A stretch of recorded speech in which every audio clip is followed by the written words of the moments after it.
So, good morning everyone. So, welcome sa ating 30 days effective roadmap for passing agricultural licensure examination. RAPTT INC edu.com by Robinson Acabal, sponsored by RAPTT INC. So, welcome ulit sa ating online course. So, our topic for today is all about exam is never be easy. So, review questions and topics that are not easy. So, sabi ko nga sa inyo na napakahirap ng exam, totoo yan. Yung mga cum laudes, may mga bagsak na cum laudes. So, during the agricultural examination sa board exam here in the Philippines, napakahirap talaga ng agriculture exam, licensure examination. Kahit cum laude pa kayo, kahit anong course nyo, napakahirap talaga. So, hindi ganun ka-easy ang exam. Kaya nga, I suggest and highly suggest na practice your mind, practice your brain to read and more. Because exam is never be easy. Napakahirap talaga ng exam. So, as I take the board exam last 2019, para sa akin is hindi siya easy. So we have 6 subjects. Ano yun? First day we have crop science. Next is we have soil science. And second day is what do you call this? Crop protection. Then animal science in the afternoon. Ang third day is napakahirap na mga subjects. Agricultural economics and agricultural extension. Itong dalawang na to is sobrang hirap para sa akin. Ito ay yung weakness ko. Kaya I suggest na dito tayo mag-focus kasi ang daming mga labagsak dahil dito na subjects. So okay, so I prepare question in agricultural extension. Sana po na masubaybayan nyo po ako sa ating mga topics. So dahan-dahanin po natin hanggang tapos. Bakit po ako nagmamadali during my questioning? Kasi ganun talaga yung technique. Dapat ma-practice kayo paano bumasa at paano i-understand ang question sa limited of time. So, okay. So, thank you. So, next we have number 71. It is the ability to subject ourselves into other people personalities. Anong tawag po? A. Composure. B. Character. C. Empathy. D. Competence. So, sa palagay nyo, i-subject nyo po yung sarili nyo sa iba. Composure, hindi. Character, hindi. Hindi tinatawag. Character is a meaning of that attitude. Empathy meaning, yung i-subject nyo yung sarili nyo sa iba. So, ganun. So, tamang sagot dito is empathy. Number 72, a management function in agricultural extension which could be helped to prevent the occurrence of anticipated negative impact. This is known as, anong tawag po dito? Para sa agricultural extension na para maiwasan po ang negative impact at the end of the subject, at the end of a project. So, anong A? Coordination. B. Planning. C. Management. D. Monitoring. Coordination, proper coordination, tama rin. B. Proper planning, tama rin. C. Management, tama rin. D. Monitoring. So, ang tatlong, itong apat na to is tama. Pero ano talagang pinaka-swak sa example ng number 72? Prevent occurrence of anticipated negative impact. Ang tamang sagot po dito is dapat meron tayong constant monitoring. Anong tawag po? Constant monitoring. Okay, so the most effective way of retaining learned information is hearing it, seeing it, notes complementation. So anong tawag daw?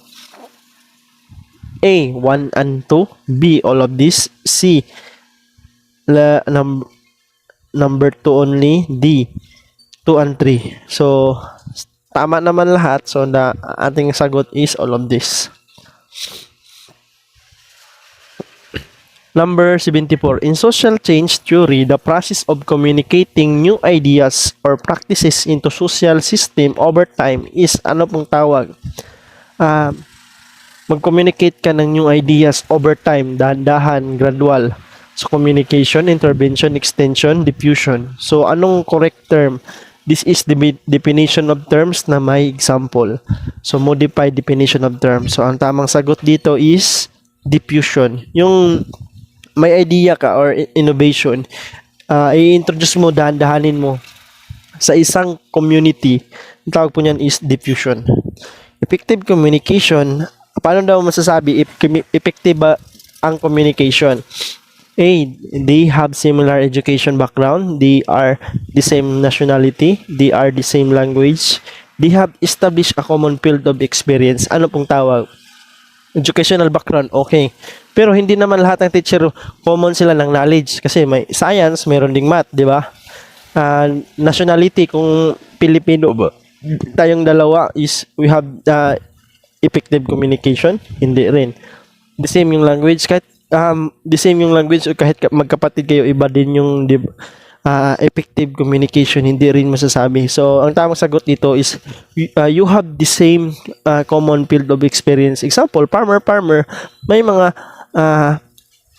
common communication sila. Okay, so 76. The research in agriculture and fisheries shall meet one goal of APMA. Ano talaga yung pinaka-goal ng APMA? Biotechnology, food security, nutrition, food productivity. Ang pinaka-target talaga ng national government because this APMA is biosecurity. 77. Dimension of credibility wherein a source is perceived by receiver as a will untrained and experienced. So, credibility, composure, competence, dynamism. Credibility is credible. Pwede rin. Dimension of credibility. Pero ang credibility, sinabi na dito. So, possible na hindi. Composure, di ko alam. Dynamism, hindi ko alam. So, para sa akin, pinaka-example dito is yung in situ. You are competent and not yet competent. Paano mo matatawag, di ba? So, kailangan tayo ng assessment. So, dito matitest natin if well trained and experienced ka ba. So, para sa akin, ang tamang sagot dito is competence.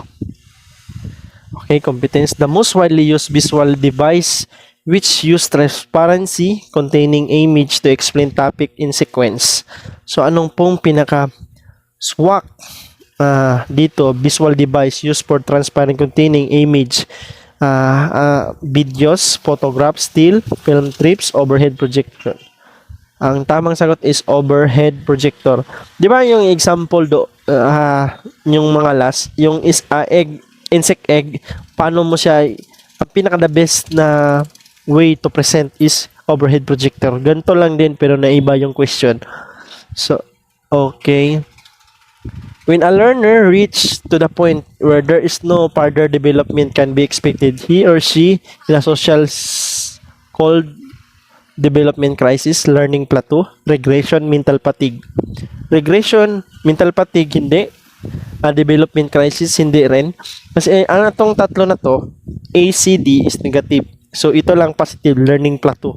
So, may mga ganong instances. Kung i-graph mo yan, if ikaw galing kang elementary hanggang college, di ba ganon yung peak ng knowledge driven natin. If after ka mag-graduate or kung gusto mo pa mag-masteral, darating sa point or after mo ng PhD, darating sa point na yung learning mo is gaganon. May level na plateau. So, ang tawag dyan is learning plateau. So, which of the following method can be combined? So, ano daw method na pwede nating i-combine? Radio and result demonstration, home visit and exhibit, movies and campaign. All of the above is correct. So, example, result demonstration, effective ang gantong insecticide para, so pwede yun i-broadcast through radio. So, pwede. Home visit and exhibit, mag-i-exhibit ka ng before and after. So, puntahan mo yung farmer, mag-exhibit ka na ganito ang nangyari sa feeds ko nung gumamit pa ako ng gantong feeds at sa ngayon. So may pwede, may exhibit. So pwede rin pasok. Movies and campaign. Campaign, ginagamit ito sa advertisement. So, movies. So, while nag-movies ka, may campaign ka. So, pasok rin. So, ang tamang sagot is all of the above. So, okay. Thank you. Dito muna tayo.